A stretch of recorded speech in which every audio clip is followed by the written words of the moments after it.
Hey guys, hope you're all doing great. I'm Hoodie, and today we're going to check out some Reddit stories together. And if you enjoy listening to Reddit stories, don't forget to like, subscribe, and turn on notifications. The subreddit, Am I the Asshole? Lonely, Currency 547. Am I the asshole for leaving my working husband with the kids? My 22 female, husband 31 male, just went back to work as of 3 days ago. First day was decent considering I have 2 under 2. I knew there was going to be challenges, especially still healing from a C-section and car crash. During his leave, my son's sleep schedule was butchered due to my husband somehow not being capable to get him to nap or sleep, so now I'm fixing that too. First day, I wake him up, I cook breakfast, I pick up the living room. My daughter is exclusively breastfed, so I feed her while trying to keep my son feeling main priority. Potty training, pumping, more cleaning, etc. My husband gets off of work at 3:30, comes home, changes, and goes out to get his hair cut and food. Comes home at 5:30. No complaints from me at all, do what needs to be done. I take a 15-minute shower and ask him to watch both kids. I come out of the shower, and I took too long, I guess, since now I wish you told me it was going to take that long. I'm exhausted, and I reminded him I don't get a lunch break today, or even get a moment where I wasn't actively taking care of the kids. He wasn't having it. So I told him if he didn't want to help with the kids, then he should just go to sleep. So he did at 8 p.m. I got my son to bed at 9 after not letting him take his nap, an attempt to fix his schedule. My 2-year-old asleep at 9:30 since her brother was very loud. I stayed up to pick up and cook so my husband and son could have lunch the next day, no hassle. I went to bed around midnight. Decent day. Come yesterday, he goes to work, I get up, I do it all over again.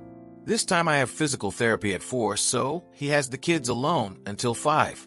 We had errands that needed to be done, so I told him I could come back and grab the baby if he needed me to. He said no. As I'm running errands, he starts texting me. Have you paid yet? Never again, all of it.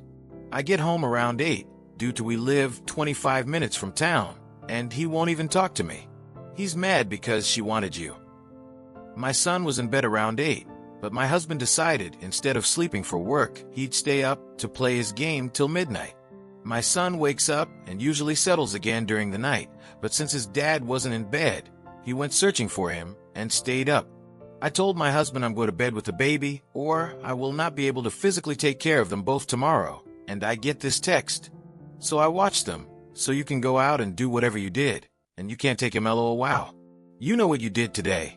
So I have to go to work tired, so you can't be tired at home? Sounds like a good trade-off. F you. Except he didn't put only F. If my son hadn't woken up, he would have been on his game till 3 a.m. anyways. My son went to bed around 1, and I'm sure it's because he turned the TV on for him to avoid actually trying anything to get him back to sleep. I'm pretty sure I heard him heat him up some food too. Aita for refusing to completely burn myself out physically and mentally to keep my husband comfortable, like he wasn't the one that signed up for 2 kids as well. Well, OP, you're not wrong for expecting your husband to actually parent his own kids when you step away, especially while you're still recovering physically and running on almost no rest. Taking care of 2 under 2, pumping, healing from surgery, managing the house, and fixing sleep schedules is already a full-time job. Asking him to handle the kids for a short window is not you being selfish. It's basic co-parenting. What really stands out here is the imbalance in how exhaustion is being measured. His tiredness from work is being treated as more valid than your constant, around-the-clock labor at home. And when someone frames helping with their own children as doing you a favor, that's not partnership, that's resentment. You weren't abandoning responsibilities. You were trying to survive a physically and emotionally demanding season. Expecting shared responsibility doesn't make you ungrateful. It makes you realistic about what 2 parents are supposed to do. And while her exhaustion already painted a clear picture of how overwhelmed she was, the update adds another layer by showing how differently both partners see the same situation. And now, here's the update from the original poster. My husband saw the post and requested some changes from his POV. I'm copy and pasting, so I don't change his words minus redacting our kids' names. Didn't mention you were shopping with friends. Didn't mention I stayed up playing with underscore for you until it was time for him to sleep to keep his sleep schedule. People are taking it as you woke up and cooked breakfast for me. I made a joke saying, damn, that was a long-ass shower, nobody was mad. I also didn't say to stay up and cook for me. I was perfectly fine if you didn't, so that wasn't pushed on you. I was planning to get off my PC anyways when he woke up, so nobody was staying up. What I can't get? Some time to do some stuff I want before going to bed, since I couldn't earlier, from watching the kids. I tried putting him back to bed, but he wasn't having it and was hungry, so yes, I heated him up some food and put a show on like he wanted when he was eating since he didn't want to go back to sleep. I cooked for 3 years straight. These PPL don't know shit. You got home at 8:25.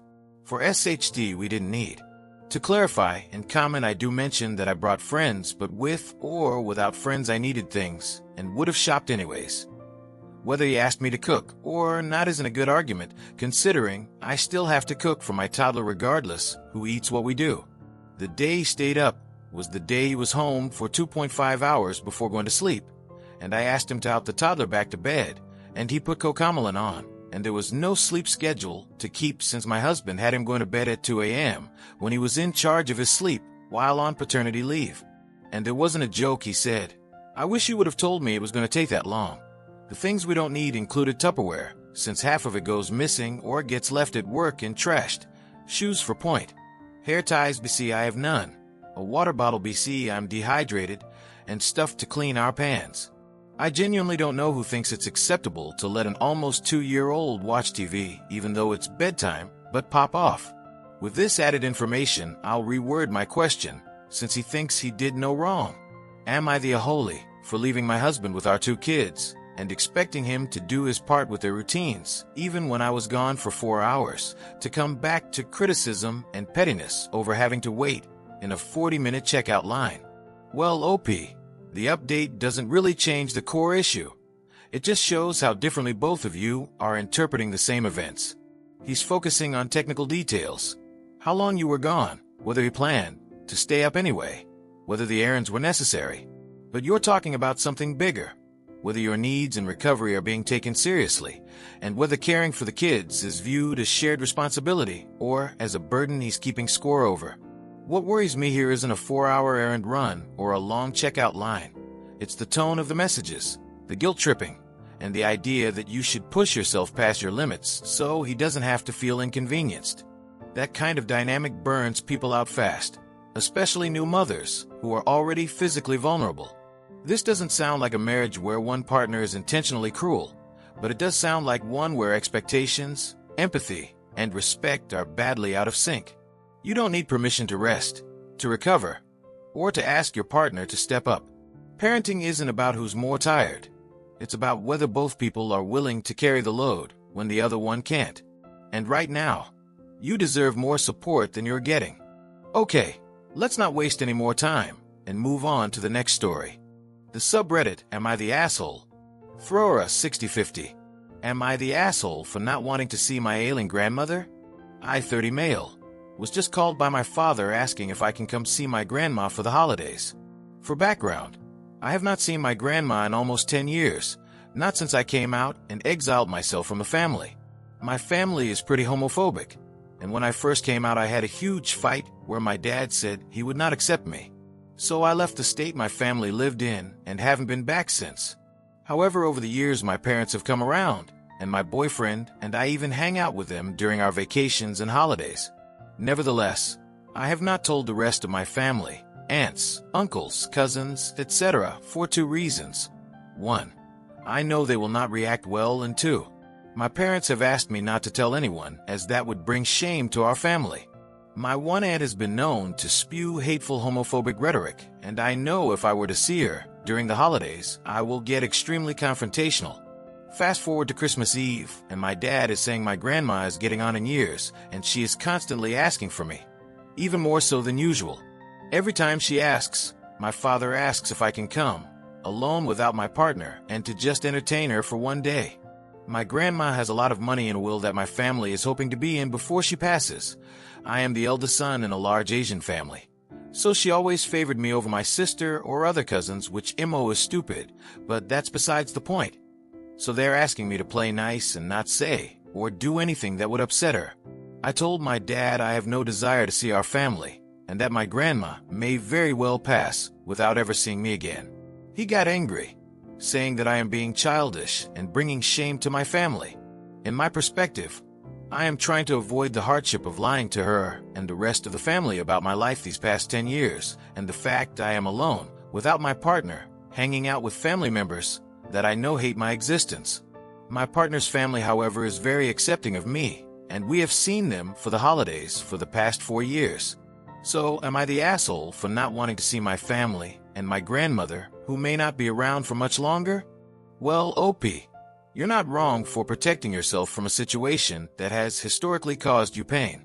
Being asked to show up alone, hide your real life, and pretend parts of you don't exist just to keep the family comfortable is not a small ask. It's emotional labor, and it comes at a real cost to your mental health. You didn't cut them off out of spite. You left because you weren't accepted, and that context matters. It also doesn't sit right that your father framed this as an obligation tied to family image and inheritance, rather than genuine concern for your well-being or your grandmother's emotional needs. Grief, guilt, and cultural expectations can be powerful, but none of that erases your right to live honestly. You're not refusing out of cruelty. You're refusing to step back into a role where you have to shrink yourself to be tolerated. And no one should be shamed for choosing dignity over approval. And while his hesitation was rooted in years of rejection and the fear of being forced back into hiding, the update shows what happened when he chose to visit on his own terms. And now, here's the update from the original poster. First, I want to thank everyone for the positive comments in my last post. I do not post on Reddit often, and yes, I know negative comments are just a part of being on the internet, but I was still scared. But I'm happy to report everyone was very cordial in my responses. That being said, I did follow some people's advice and decided to visit my grandmother after the holidays when the majority of my family was gone. It was only for a couple hours since I do not live close by, and for the most part, nothing really happened. She was very happy to see me and was wondering where I was all these years. There's a language barrier, so unfortunately my dad served as the translator between us. I can only pick up bits and pieces of Mandarin, and apparently my dad lied and said I was traveling abroad for work often, which is why I never visit. After asking him about it later, he said it was to not stress me out about visiting grandma more often.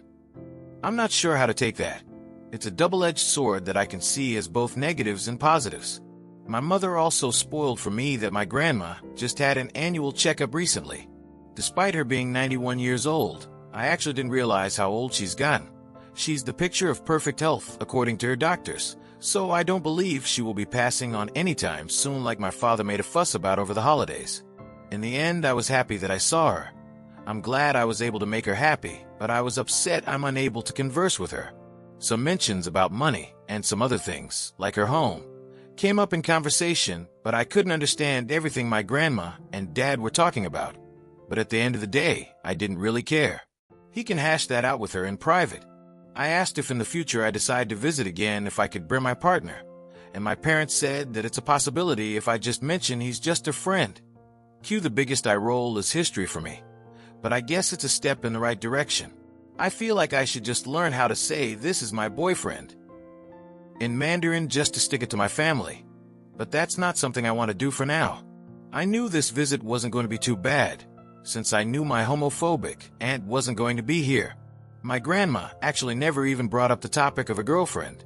She just kept saying how upset she was I didn't visit more often. Thank you everyone for the kind comments. I feel like it is okay now to see my grandma more often, and that while the relationship with the rest of my family may be a bit questionable, I shouldn't extend that to her. I've decided I'll make an effort to try to visit her more often, potentially even with my boyfriend.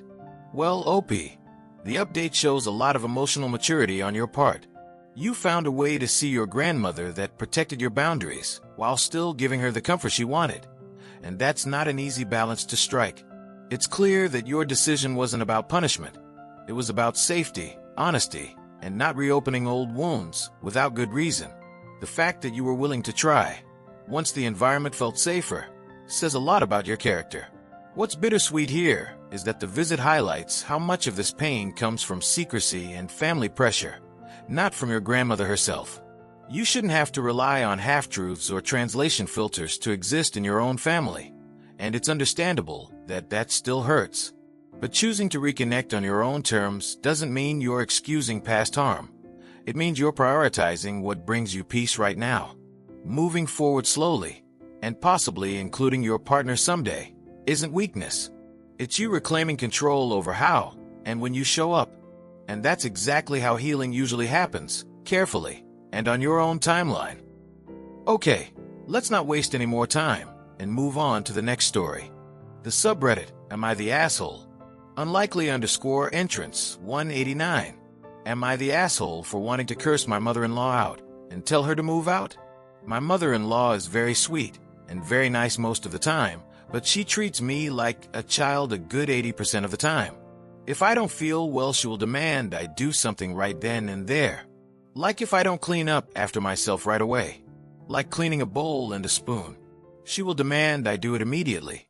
We live together because of issues she had with her ex-boyfriend. She treats me well. We live together pretty well.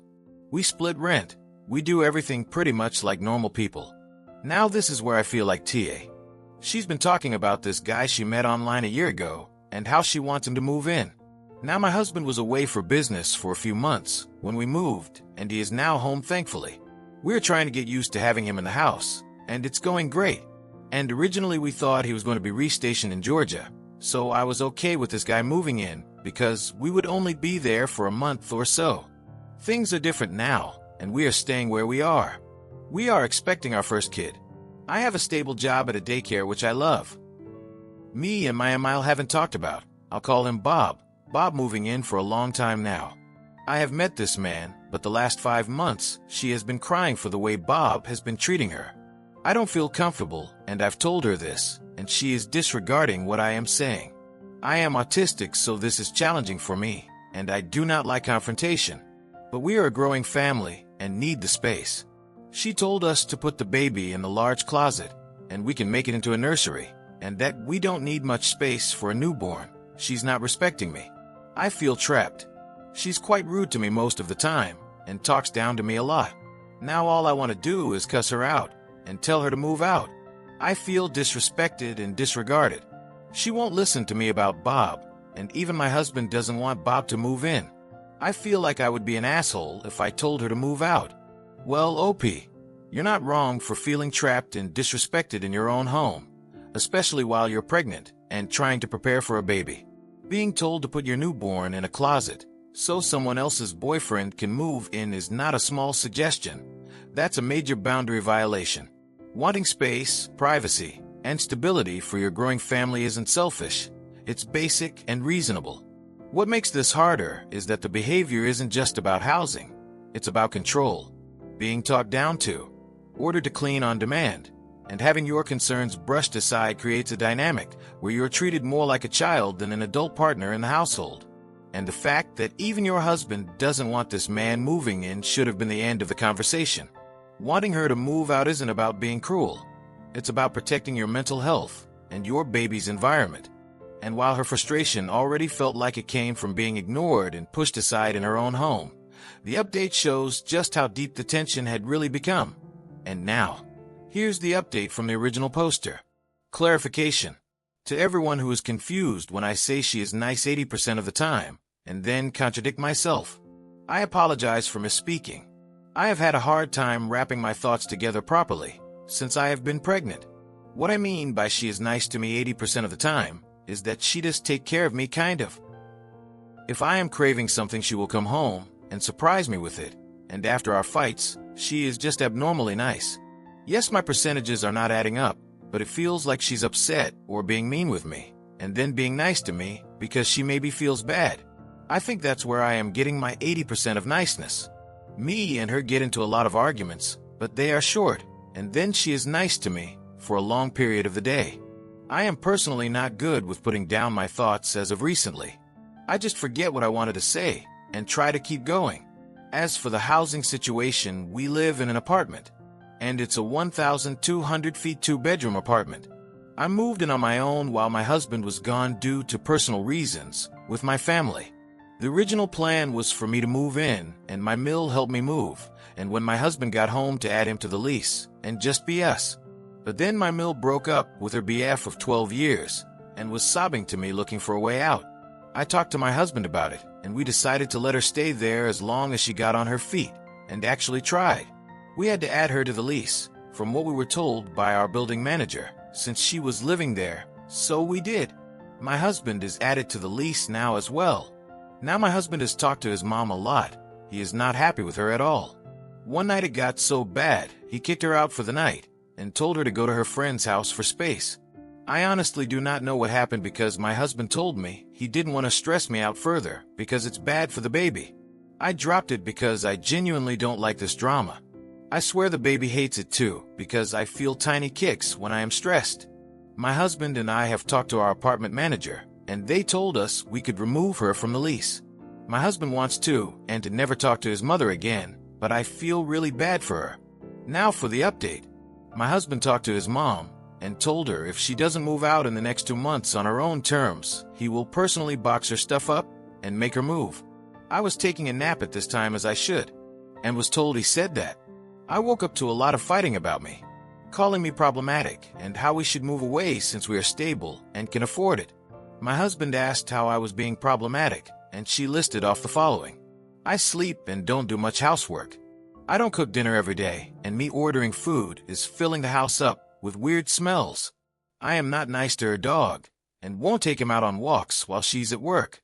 Her dog genuinely takes all of my stuff, and now the baby stuff, and rips it up and destroys it. Mill refuses to train him because he's perfect just the way he is. He jumps on me and attacks me a lot, and even has bitten me. I am allergic to him as well. I break out in mild hives and get really itchy. She knows this, but tells me if I don't like it to not go near him, which I don't. And then she gets mad that I tell him to get out of my room BC. I don't want to be full of allergies and whatnot in my own space. I am being moody and crying, making her annoyed. She doesn't like my cat. I have an emotional support cat because since I've been pregnant and my husband being gone, it was really difficult for me to feel so alone, so I was surprised with a cat. She does not like my cat because she does not pay attention to her and stupid stuff like that. May I add, my cat does not bite or hiss or claw or scratch anyone. My cat talks a lot, and it's very vocal on her opinions, but that's pretty much it. How messy I am. I'm not messy, I am just not a neat freak who needs/wants a vacuum 2 times a day and clean 2 times a day. How my husband spends more time with me and not her. How I am making excuses on why I can't do anything because I am pregnant. This fight went on for a long time, and my husband snapped and started yelling and told her to leave him alone. I was just in my room crying because I feel like the problem. I was comforted, and I just finished packing for a mini vacation my husband planned last minute. We're not doing anything big. We're just going to a hotel in a different state for a few days to make me relax. I'll update y'all if something else happens. Sorry if I contradict myself. This pregnancy is making me forget everything for zero reason. Well, OP, the update really shows that this situation isn't about small annoyances or personality clashes. It's about a power struggle where you're being blamed for things that are completely normal, especially for someone who is pregnant, autistic, and under constant stress. Criticizing you for resting, crying, not catering to her dog, and not putting her needs above your marriage is not concern. It's hostility disguised as help.